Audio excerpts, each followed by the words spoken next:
Assalamualaikum warahmatullahi wabarakatuh. Alhamdulillah.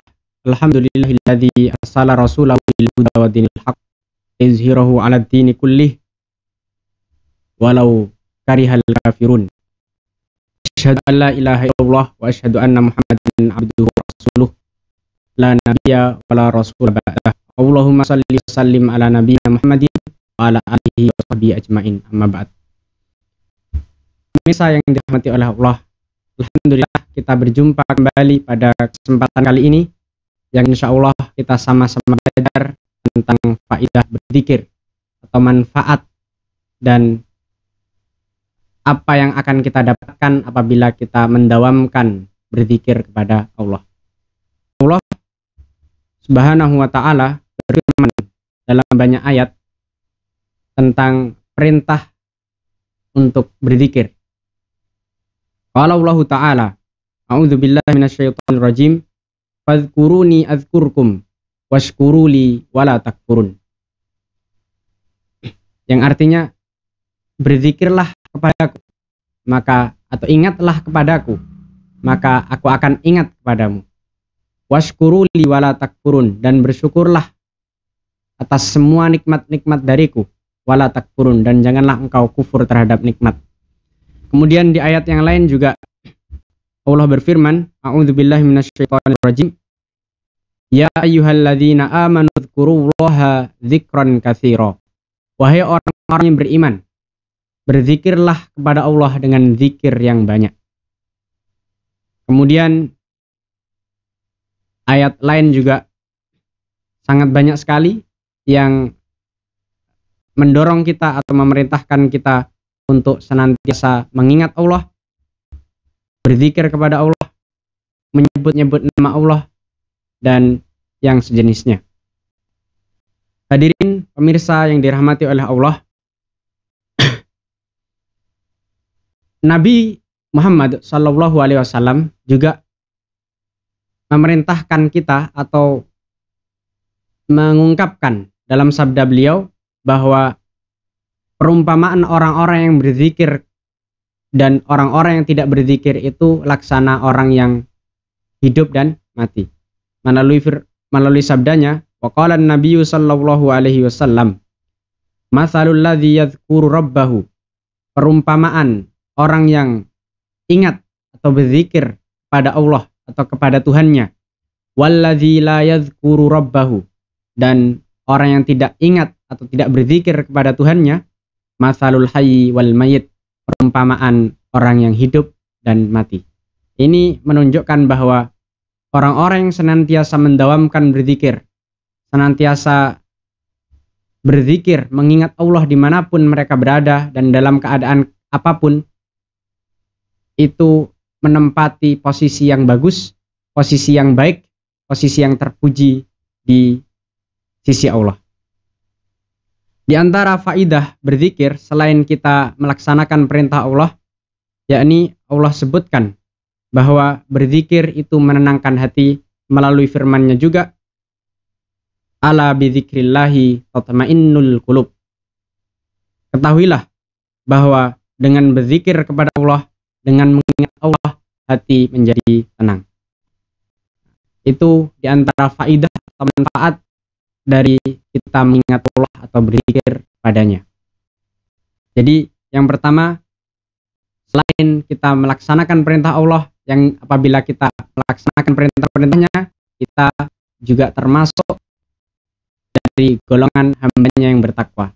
Tentu ada pembahasan khusus nanti terkait faidah atau balasan bagi orang-orang yang bertakwa. Yang kedua, bisa menenangkan hati sesuai dengan firman Allah, ala bidzikrillahi tatmainnul qulub. Dan yang ketiga, ini disebutkan bahwa Imam Hasan Al-Basri pernah didatangi oleh seseorang. Kemudian orang itu berkata kepada Imam Hasan Al-Basri, wahai Abu Sa'id, aku mengeluhkan tentang kerasnya hatiku. Maka beliau menjawab, maka Imam Hasan Al-Basri menjawab, lembutkanlah dia dengan berzikir. Artinya berzikir kepada Allah di samping mampu menenangkan hati, tapi juga bisa melembutkan hati, melembutkan pikiran kita, sehingga kita mau menerima kebaikan-kebaikan yang setiap hari sebenarnya telah banyak kita jumpai, entah itu dari story WhatsApp, Facebook, kemudian IG, YouTube, dan orang-orang yang datang kepada kita, kemudian kejadian-kejadian itu juga sebenarnya membawa petunjuk. Tapi kalau hati kita keras, kita tidak mampu untuk menangkapnya. Maka dengan sering kita melaksanakan zikir kepada Allah, menyebut-nyebut nama Allah dengan sebutan yang sebanyak-banyaknya, dengan sebutan yang baik, subhanallah, alhamdulillah, wala ilaha illallah, wallahu akbar, dan banyak sekali sebuah zikir yang masyru' atau disyariatkan dalam agama kita. Nah, kenapa zikir ini bisa menenangkan hati? Logikanya begini. Ketika kita punya orang kuat di belakang kita, bodyguard yang senantiasa siap untuk melindungi kita apabila kita diserang oleh musuh, maka apa yang akan kita rasakan? Tentu kita akan merasakan ketenangan, nyaman, merasa aman. Karena kita ada yang lindungi, ada yang senantiasa siap untuk membela kita apabila kita diserang oleh musuh kita. Nah, zikir dengan mengingat Allah, kita sadar betul bahwa Allah itu mempunyai kekuatan, dan apabila kita mengingatnya, kita yakin bahwa Allah siap untuk membela kita, siap untuk melindungi kita. Tadi disebutkan fadhkuruni adzkurkum, ingatlah aku maka aku ingat padamu.